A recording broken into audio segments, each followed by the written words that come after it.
Friends, இப்போ நான் உங்கள் மைண்டை ரீட் பண்ண போகிறேன். எப்படின்னு தானே பார்க்குறீங்க? கால்குலேட்டர் எடுத்துக்கோங்க. எடுத்துக்கிட்டிங்களா? 9க்குள்ளே ஒரு நம்பர் நினச்சிக்கோங்க, 0வை தவிர. நினச்சிட்டிங்களா? இந்த நம்பரோட 7ஐ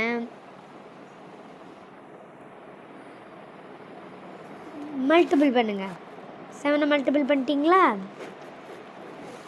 ஒரு ஆன்சர் கிடைக்கும்ல, அந்த ஆன்சரோட 8ஐ மல்டிபிள் பண்ணுங்கள். பண்ணிட்டீங்களா?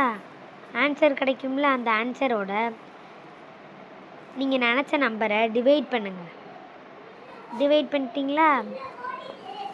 ஆன்சர் வரும், ஒரு ஆன்சர் கிடைக்கும்ல, இந்த ஆன்சரோட 14ஐ ப்ளஸ் பண்ணுங்கள். பண்ணிட்டீங்களா? இன்னொரு ஆன்சர் கிடைக்குமா 14 ப்ளஸ் பண்ணதில்? இந்த ஆன்சரோட 63ஐ மைனஸ் பண்ணுங்கள். பண்ணிட்டீங்களா? இப்போது நீங்கள் உங்களுக்கு வந்திருக்கிற ஆன்சர் என்னென்ன சொல்லட்டுமா? உங்களுக்கு வந்திருக்கிற ஆன்சர் நம்பர் 7. எத்தனை பேர்த்துக்கு கரெக்டாக இந்த ட்ரிக் ஒர்க் அவுட் ஆனிச்சோ அவங்களாம் கமெண்ட் பாக்ஸில் எஸ்ன்னு கமெண்ட் பண்ணிடுங்க. பாய்.